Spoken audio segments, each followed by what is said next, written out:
increasing the number of women working in the industry. A series of steps organisations can take to make themselves more appealing for women, support the women that are already at those businesses, not just in the cycling industry, just because we're in this fantastic sector that we're all very passionate about. I take all of those learnings and apply that to how I want to behave as a leader.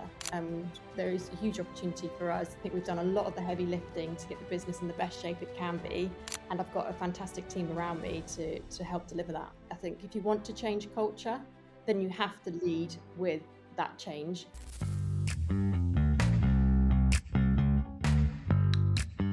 Welcome to BikeBiz Podcast. In this episode of the BikeBiz Podcast, we are joined by Nikki Hawyes, CEO of Whyte Bikes and Chair of UK Bicycle Association's Diversity Advisory Board. This episode is sponsored by Reid Bikes, now distributed in UK by Windwave. Reid is on a mission to make cycling and e-mobility accessible to all through affordable bikes and e-bikes. Find out more at reidbikes.com.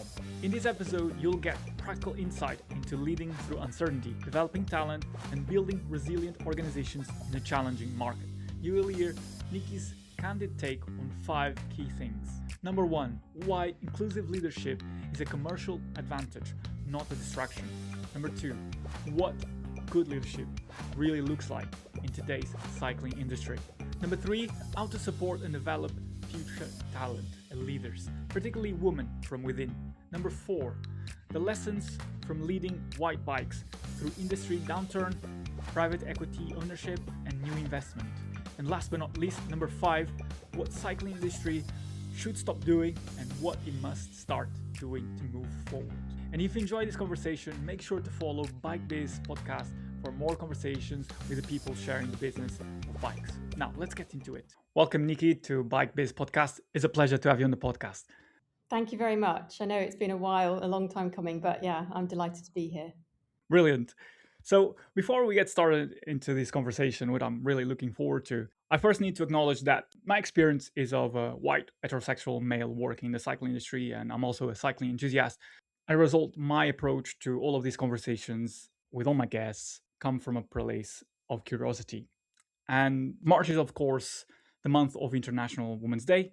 And I want to be real clear about from the outset that this conversation isn't about convincing anyone that diversity or women in leadership are nice to have. We already know that that is a must. So I just wanted to make that real clear. What really interests me having this conversation with you is understanding what happens when belief, intention is taken seriously in how businesses are run, how talent is developed, and how the cycling industry sets itself up for the future, i.e. future-proofs themselves. So that's I wanted to say this because I think it's important to contextualize the conversation we're about to have. So in the past 6 weeks or so, BikeBiz readers have heard from Lydia Park Lewis, the CEO of Chinelli and Columbus, and Phoebe Liu, CEO of Giant, and both have outlined a mindset and organizational culture that seeks to develop future leaders. So my question to you, Nikki, is the following. We know that there is a competitive advantage to be had for individual business, for the entire cycling industry to have more female business leaders. In your perspective, how do we go about increasing that number, increasing the number of women working in the industry? There's not one thing that is going to solve that. It's a series of steps that organizations can take to make themselves either more appealing for women to join, but also help support the women that are already at those businesses. I mean, I'm the CEO of Whyte Bikes, which is a small, medium-sized bike business. We're only like 30-ish people, so we're very small. But in some of my previous roles, I've worked in bigger global brands where there are, a significant amount of women within those businesses. And one of the things that those businesses have done is have programs that help identify talent within those businesses and then fast track them into, equipping them with the tools and the skills that they need in order to progress and help support them in their career progression. And I think what's really important, and some of those businesses that you mentioned at the start of this podcast, are doing a tremendous job with that. But I think what's really important is it's an authentic program that people adopt, and that it starts at the top. I think if you want to change culture, then you have to lead with that change, because if you don't have the buy-in from the senior leadership, it's not going to cascade throughout the organization. I mean, that's a very good point, because we need to have change from the top down. So what, from your perspective, what does good leadership mean? Because you need to have good leaders. You need to have leaders that have the foresight to understand what needs to change and how to do so. So, from your perspective as the CEO of Whyte Bikes, also an industry share, what does good leadership look like in today's cycling industry? Yeah, I think not just in the cycling industry. I think just because we're in this fantastic sector that we're all very passionate about, and we're here because of our love for bikes. Challenges that we face are challenges that are faced by other sectors as well, and the business problems that we have, the same business problems as well in other sectors. Yes, there are some nuances within the cycling industry that does make it challenging, but there's still general business problems. So I think when it comes to what does good leadership look like, what I've taken is I've worked for lots of people over my career, and there's things that I've admired, there's things that I've liked, there are things that I've perhaps thought, I think there's a better way to do those things, and there's things that I have fundamentally disliked. And what I do is I I take all of those learnings and apply that to how I want to behave as a leader. And I'll also hold a mirror up to myself and ask myself questions like, do I really want to behave like that? What am I doing here? Is this how do I feel happy? Would I like to be treated like that? Because I've always found that for me, good leadership is allowing others to blossom within their roles. You don't have to have all the answers. You help facilitate decision making. Coaching and development is something that I'm enormously passionate about. I enjoy and thrive on seeing others develop and advance. And I think just being able to be confident in your own ability to have people better than you working for you is also really important. So yeah, I mean, there's many things that make a good leader, but I think being able to be authentic, build trust, be honest with your team, so that they come on a journey with you. And if I think about the journey that Whyte has been on for the last 24 months that I've been here, I walked into a business that was in a challenging time. Yeah, coming from COVID and boom and bust. Yeah, I think Whyte's a great case study, actually. If you think about the journey, it was a very successful family-run business. The brand's been around for over 25 years. Founder owned and operated, passed down to the son to manage. The business was sold in 2021 at the peak of COVID, and it was sold to private equity. And then there was a massive change for many of the people that worked here. You've got people that have worked here for 20 or more years. So to go from being a family run business to suddenly being owned by private equity was an enormous shift in gear. You then had a whole new management team come in and lots of consultants telling you how to do the business and how to run the business. And you've got people here thinking, well, we've managed to run it for 20, 30 years successfully. What do you think you can tell us to do, that's going to make the business better? Yeah, because all of a sudden you are accountable to people that have no necessary experience of the culture of Whyte Bikes, for instance, of the kind of the ingrained knowledge that has been acquired over generations. It's very much different from family run to then private equity owned business. So kind of there might be points even where there are clashes, because it's just two different perspectives. Different styles, different ways of working. One of the things that private equity does really well is it does really want to drive efficiency within business. And I don't mean efficiency as in, cost cutting or anything like that. I mean as in really optimizing excellent ways of working. So it will come in and look at the ways in which processes are done, and try and find process improvement, which is really positive. And I've worked for, I think, 5 different PE houses in the various cycling businesses that I've worked in over my career. And I've seen all different types of investors, and I've seen all different times of investment, whether it's at the beginning, whether it's towards the end of the cycle, whether the business is growing, whether it's not. So I feel like I've seen, you know, a lot of different types of investment. I think the other challenge, around Whyte was it had a really strong leadership team come in, but they were from fantastic brands, but they weren't from the bike industry. And I think the challenge was you were at a time where the industry had gone through this huge COVID demand boom, and then the supply chain became very, very challenging to manage. And then you went into excess inventory, oversupply, heavy discounting.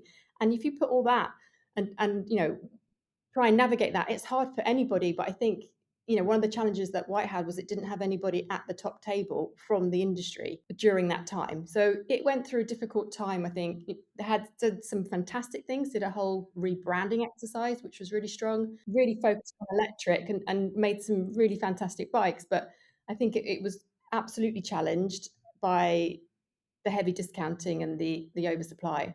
Yeah, let's kind of we'll get to that into and break it down a bit more. But since you have stepped into the CEO role at Whyte Bikes, I'm guessing you had the opportunity to shape how an inclusive leadership feels like. How are the possibilities to shape the culture of the brand, of the company, kind of the performance, the decision making involved in it, and from your perspective, how does inclusive leadership influence the culture of a company? Absolutely. So I stepped into the business just over 2 years ago, and at that time, the business was making considerable losses, and morale was really challenged. It had um, taken on a number of strategies and increased headcount quite considerably, almost double.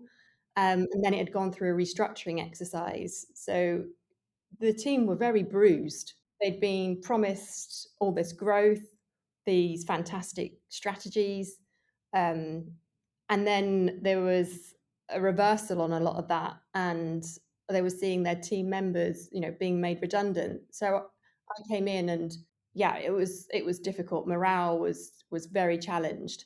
I listened to the people. I sat down, talked to everybody, held lunches where we just sat around the table having sandwiches, asking, ask me anything you want to ask me, and I will do my best to answer you. And Yeah, just being that's a very really. good point because sorry to interrupt you there. It's a very good point because it's a characteristic of great leadership is like you sit down and listen, and that's I think especially for a CEO coming into a new role, regardless of the circumstances that when they come to a new role, it's important to listen to kind of the C-suite, to listen to the workers at every level, because that knowledge that they have, that feedback is something that if you listen, you carefully learn and are able to decide, well, I think this is important or not, and take that forward. And also it gives you kind of it becomes a little bit of a onboarding exercise where you're getting to know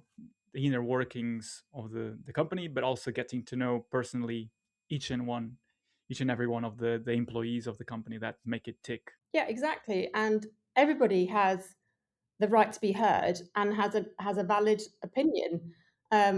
So I'm naturally inquisitive, so I'll ask lots of questions. I don't mind admitting I don't know something. So I'll ask lots of questions. I'll ask everybody in the business. I'll ask all our stakeholders, whether that's consumers, whether that's our retail partners, and I'll find out the things that we are doing wrong, the things we're doing well, and where we could make improvements.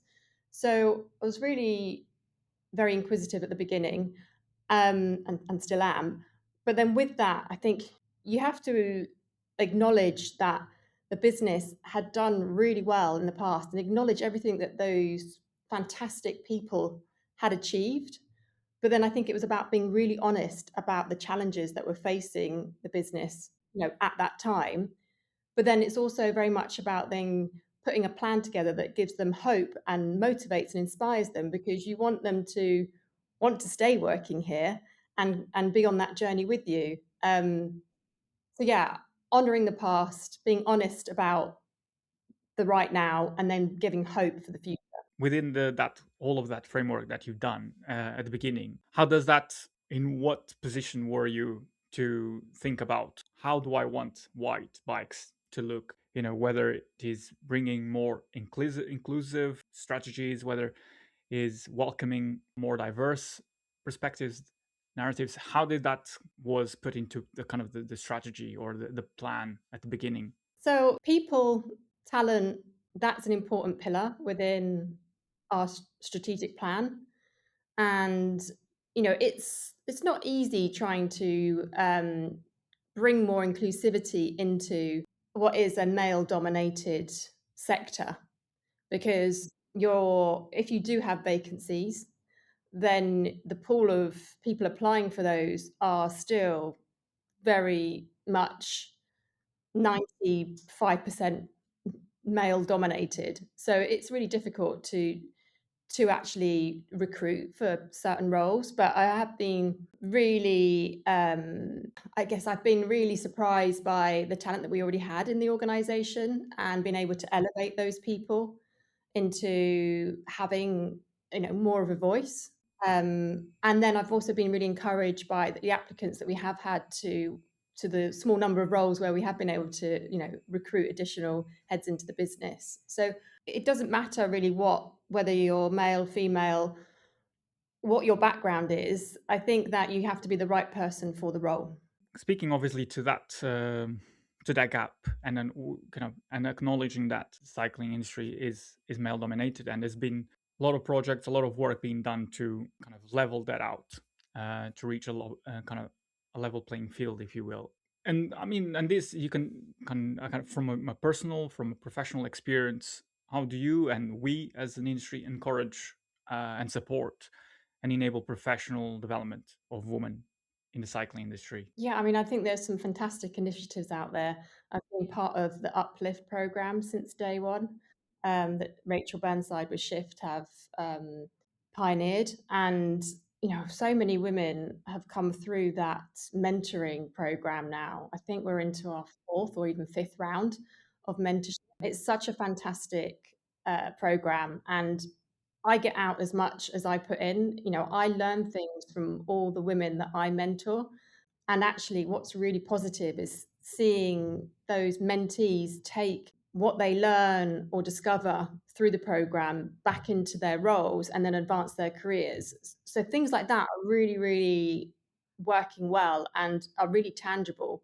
And the more that we can do to work on those types of programs, I think really supports our industry. And in fact, the amount of mentors that now want to help support it is growing every single time. So, yeah, that's a fantastic program. I wanted to, I mean, I think it's from what I know, yes, that's an amazing program. The Uplift Mentorship Program is one that is enabling more women to come into the industry to feel supported, from what I know. And I think is a sign that there are kind of resources out there, from what I know as well. And it still kind of speaks to kind of the gap, the gender gap that still exists, and we continue working to close it. And you pointed out about kind of when you open a vacancy, and kind of that gap is usually exacerbated through the applicants that come to you. It's symptomatic of the industry, and it's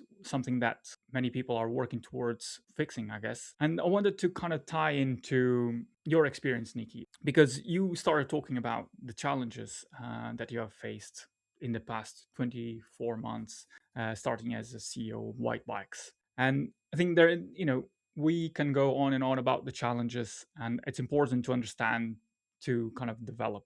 Feedback in itself is a gift, but there's also been opportunities. And I want to first look back at those 2 years as a CEO of Whyte Bikes and understand from your perspective, from your experience, what have been the challenges and opportunities that have come across and you have implemented along the way. Yeah, I'm not sure we have enough time on the podcast to go through the last 24 months, but I can give you some headlines. Let me think. Yeah, I mean, I joined Whyte at the beginning of February in 2024. So a couple of years ago now. At that time, the business had rationalized its range to focus very much on premium electric mountain bike. Now, the electric mountain bike segment was probably one of the last categories really to suffer from oversupply. So therefore, the fallout of excess inventory and therefore then heavy discounting was at its height in 23 and 24. So I'm walking into a business that's focused on a category right at the top of the pyramid, and everything's being massively discounted. So you've got other brands selling at like 50% off, brands doing buy one get one free. Yeah, that makes your proposition super expensive if you've only got brand new innovation to sell. So that was a challenge in itself, and did a number of things to manage that. One of those was to actually look at the product roadmap and the range, and actually expand into other categories where Whyte had always been commercially strong. And that came from a place of listening to the employees about what we should be doing, and for some reason we hadn't been doing or we had navigated away from, but also listening to retailers to say, we wish you had never backed out of these categories because these are really, really strong for us. So, armed with that information, we went back into more categories and we reduced price points, not in terms of just discounting our bikes, in bringing in bikes that could sit beneath the real top end of the pyramid. So that's been a really successful strategy for Whyte, and has been probably one of the biggest reasons as to why we are able to turn the business round and get it back into growth. So that seems to be that in that kind of example that you just shared, it seems to be an investment and commitment from you, from the company at large, to invest on a brand, on R&D, to kind of solidify those kind of the segments that were kind of maybe not forgotten but received less investment. Let's say that. Oh, well, they were completely stepped away from, not less investment. We stopped bikes in those segments, literally stopped. So what were those segments that Whyte, and until you joined, had completely stopped? We stopped making mechanical mountain bikes, hardtails, trail bikes. Our e-mountain bike range price points were really focused at around £7,000 to £12,000. So we didn't really have much of an offering sitting in development that sat in, beneath that. So yeah, it was those particular areas where we'd stepped away from. Now, speaking to these examples specifically, do you find that there are as you go down the pyramid of price points, do you as you go down that pyramid of pricing, do you find that the customers that you are able to target at mid entry level is a bigger pool than at the top level, so you are able to kind of get a better return on investment? Yeah, absolutely. I mean, there aren't many customers sitting right at the top of that pyramid, and there aren't enough to withstand the cost base of Whyte. So yeah, it just wasn't going to work for us. I think as you come down that pyramid, obviously there's more competition as well. So you really need to believe that you have a right to actually play in those categories and those price points, and that you have a right to win. And I think one thing that I fundamentally believe with Whyte is that Whyte has the right to win in this market. And therefore, that drove the change in strategy and the way in which we've reintroduced certain segments that we had stepped away from. So you mentioned that there are, we could dedicate a whole podcast to the the challenges you faced in the past 2 years. So what other challenges have you faced since you've become the CEO of Whyte Bikes? Well, so stepping into mass discount in excess supply, that then means that your cash flow is challenged. So stepping into a business that has cash constraints is very challenging. It's something that you monitor on a daily basis. You can have the bank breathing down your neck, asking you what's going on. And then it becomes challenging because you can't invest in a business, and because you don't have, if you're having to discount your bikes in order to sell them, then suddenly that money, that profit that you might have made so you could invest in growing your brand, becomes very challenged. So those were a number of different challenges. Navigating the business through that and improving its working capital, and actually working on a way to actually remove the burden of the bank debt was an interesting few months, but something that I worked very closely with our private equity investor to navigate, and we resolved that in a successful way. And then being backed by an investor that actually wanted to believed in the brand, but didn't have the capital to continue to invest in its growth. Nothing to do with Whyte and its strategy, but just the situation that private equity had found itself in with its portfolio, meant that we came to the decision together that actually we needed to find a new investor. So I always took the role. Was that the case of the Whyte Bikes outgrew the private investor at an inner stage and then had to go and find a bigger private investor? Or was it a case of look for further investment to supplement our growth? Yeah, I wouldn't say that outgrew the investor. I think that there was just certain, things going on within the market, not just the cycling market, that meant if we wanted to grow, we weren't going to be able to get more investment to do it with our current partner. So if we wanted to grow more than just organically, then we needed to find a new partner. And we agreed on that together. Once we got to that point, we agreed on that together that we needed to go to market. So I think we agreed on that in around February last year.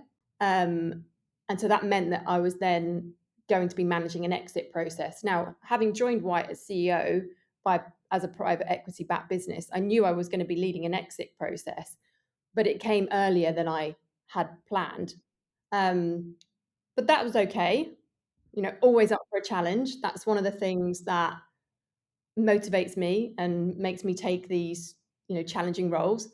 But yeah, it was the first time I'd led an exit. I'd been in senior leadership teams that had gone through various different acquisitions and processes, but I hadn't led a team. I hadn't led a business. So yeah, it was a really interesting and challenging process at times. But what was great was we decided in February. I think the process kind of kicked off around about May, and we had a new investor, a new owner in October. So it was a very busy time. And I think one of the things that people say to you, but I don't think until you actually lead a business through an exit, is how much it takes of your time, not just the physical demands of providing all the information, doing the presentations, but also just the mental time it takes. Like, it completely occupies your mind all the time from the moment you wake up to the moment you go to sleep. So that has an impact on you, on yourself, and on those people around you. And it's interesting to, to eat that kind of both the professional challenge of finding a new partner, finding a new investor, but also the personal side of the toll it takes personally, because it's I guess it goes side by side.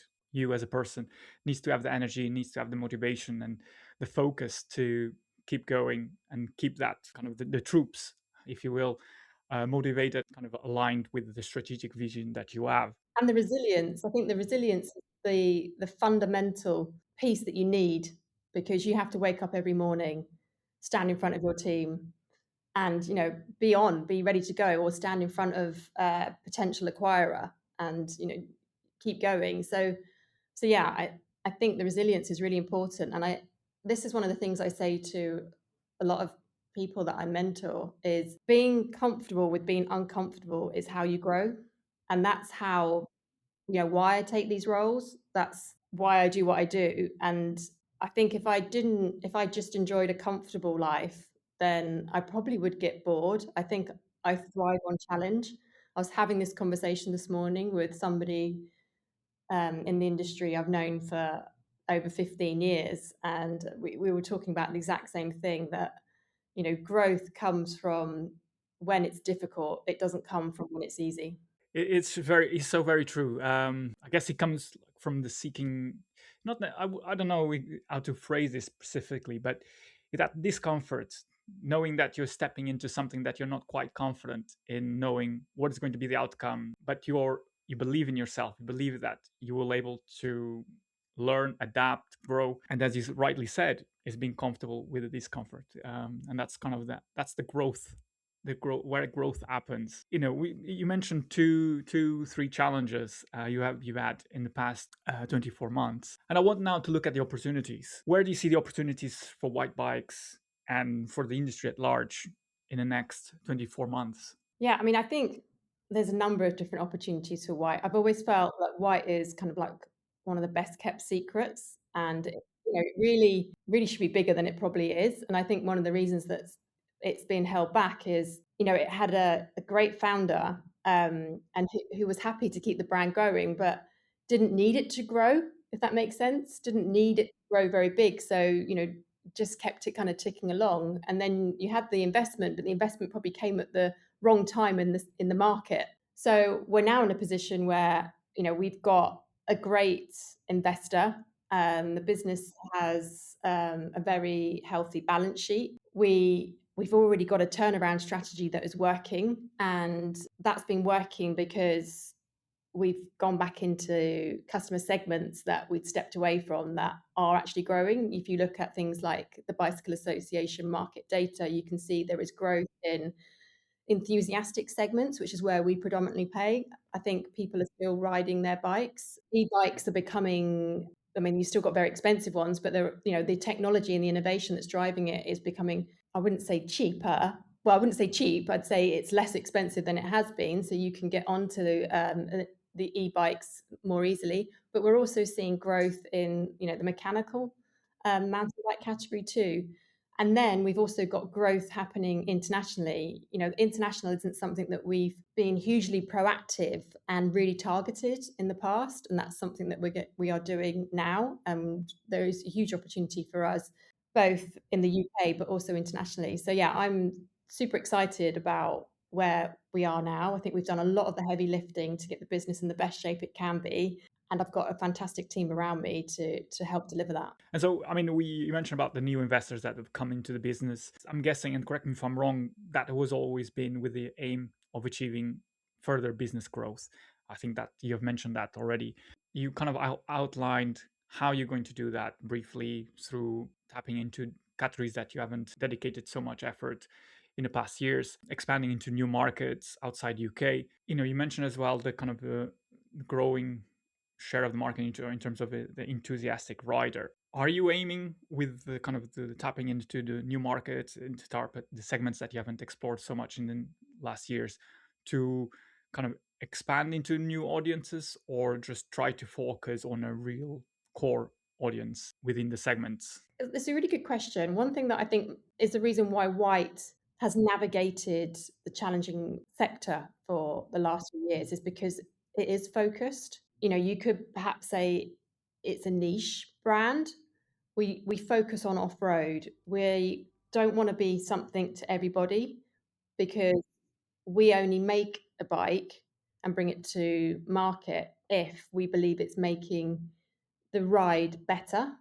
And I think if you were just operating in every single category, it would be difficult to do that. So we only focus on the categories where we believe we can improve the ride and performance of the rider. And I think the other thing about being small is that means that we're able to be agile. And what we've seen in, the e-bike category, particularly in the enthusiast part, the mountain biking part of it, is there's a lot of innovation, and it's becoming quite fashionable. Doesn't seem the right word, but it kind of explains that, there are definitely new entrants to the market that are becoming, really appealing, that people want to jump on.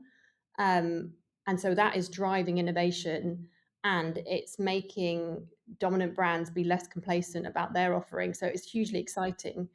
And I think when you're small, you can be quite agile and take advantage of that. Almost you can become like an early adopter of innovation. So that's really interesting as well for Whyte. Whether or not we're going to go after bigger audiences, I mean, absolutely, we want to stretch the brand and grow our market share, but I don't want us to navigate from what our core and what our brand purpose is, because I think that then becomes challenging to communicate to a consumer. And at the end of the day, you want the consumer to really understand, why they buy into Whyte. And yeah, that's perfectly understandable, because that's the core of the business. That's what resonates, I guess, with the audience that you're targeting. And if you start to become diluted, starting to target wider audiences, it might stretch you too far, perhaps. As I said, we are small.